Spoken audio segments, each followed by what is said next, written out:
얼마 전 땅콩 회항도 있었지만 또 황당한 회항 사건이 발생을 했습니다. 아이를 공항에 두고 왔어요. 사건 전말입니다.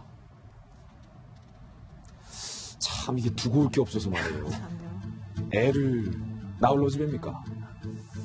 지난 주말 사우디아라비아에서 출발을 해서 말레이시아로 가는 여객기 안에서 공중에서 하늘에서 아차 비행기 다 떴는데 아차 내 딸을 저 사우디 공항에 두고 왔네요.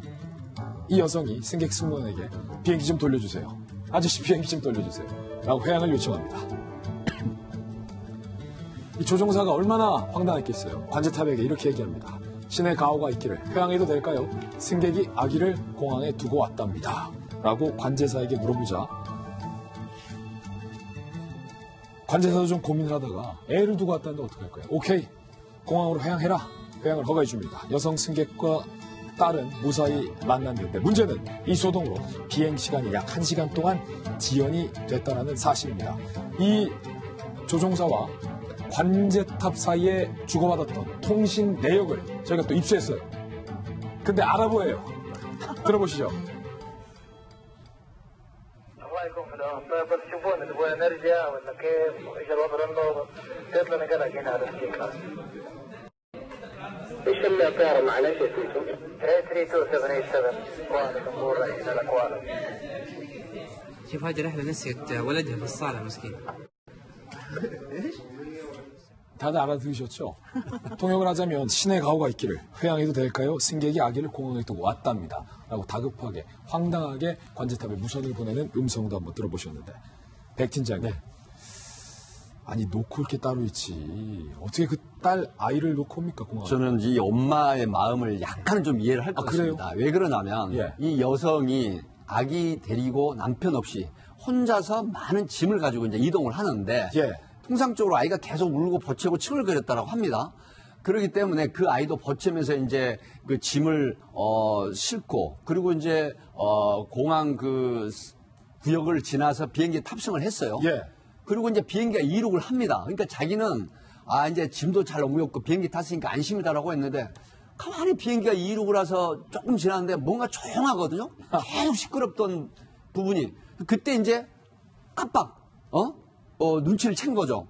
내 아이가 없네? 라고 하니까, 근데 승무원에게 얘기를 합니다. 근데 저는 이제 이 부분이 엄청난 어떤 육아 스트레스가 있는데 어떤 일에 집중하다 보면 그 아이를 잠깐 잊어버리는 경우가 있어요. 예. 현실에서도 사실 실제 그런 거 있어요. 경찰서도 보면은 잘 데리고 놀다가 자기 자동차를 승차를 하면서 예. 아이는 두고 가버려요. 그리고 한참 있다가 112에 신고를 합니다. 예. 그건 뭐냐면 상당한 스트레스. 그러니까 계속 집중하다가 순간 잊어버리는 이런 경향인데 똑같은 심리 같아요. 근데 저는 여기서 저 아랍을 제가 알아듣지 못했습니다. 보도를 보면 기장이 정말로 기장이 같은 또래 아이가 있다는 걸 지금 알려주고 있거든요. 그렇군요. 그러니까 관제사가 이제 머뭇거리니까 기장이 절대 안 돼. 아이를 두고 난 갈 수가 없어. 목적지로라고 강력하게 하니까 관제사가 할 수 없이 그러면 해양해라 하면서 덧붙이는 게 이런 일은 나도 처음인데 어떡하지라고 했다라고 합니다. 사우디 쪽까지 또 네, 취재했어요. 그럼에도 불구하고 결국은 해양을 해서 이제 아기를 무사히 가지고 비행기를 탑승해서 말레이시아 쿠알라룸푸르로 갔다라고 하는데 이 사실은 사우디아라비아 이 기장, 저는 이 사우디아 비행기 기장을 저는 정말 칭찬을 해드리고 싶습니다. 예. 참 또 꼼꼼히 취재해 오셨는데 노 변호사님 궁금한 건 비행기가 지연됐어요. 승객들이 피해를 봤을 텐데 연료도 더 들었을 거고 이 피해 보상 청구는 어떻게 합니까? 그러니까 원칙적으로 이제 이런 일은 처음이다라고 하니까 사실 관례가 없으니까 어떻게 처리할지 모르겠습니다만 사우디 항공 여객기 같은 경우에는 뭐 우리나라와 마찬가지겠지만은 실질적으로 뭐 기상이 이변이 있다거나 뭐 기계적 결함이 있다거나 이런 게 아닌 이상은 사실은 원인을 제공한 자에게 돈을 돌려달라고 청구할 수 있겠죠. 게다가 이제 나머지 승객들도 1시간 정도 지연된 거니까 그분들의 같은 경우에도 약간의 손해는 사실 있는 거 아니겠습니까? 근데 문제는 저는 이게 전적으로 이 여성 어머니에게만 책임을 과연 물을 수 있을 것인가요? 왜냐하면 아기를 데리고 아기인지 사실 좀 걸어다니는 얘기 잘 모르겠습니다만은 딸을 데리고 타려고 했다면은 공항에 어쨌든 간에 그 아이에 대한 인적사항이 신고가 됐을 것이고 예. 아기 같은 경우에는 좌석을 따로 주진 않습니다. 그렇지만 바구니 같은 거를 앞에 놓고 아이를 이제 거기다 태우도록 하거든요. 그러면 그런 게 전부 다 이제 비용도 처리가 되고 또 이 비행기 측에 그러니까 항공사 측에 연결이 돼서 이미 재료가 다 들어가 있는 상태인데 그렇군요. 엄마하고 아이가 둘이서 아까 등록이 됐을 텐데 엄마만 혼자 들어갔는데 승무원들과 체크하지 못했다?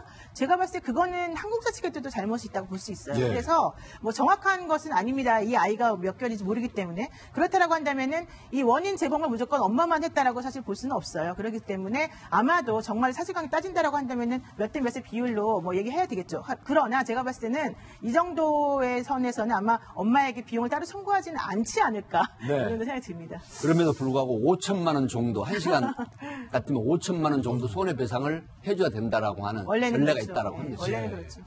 참 두 분과 이야기 나눠보면 또 우리가 모르는 부분까지 또 듣게 돼서 참 좋아요. 두 분과 이야기 나눠봤습니다. 감사합니다.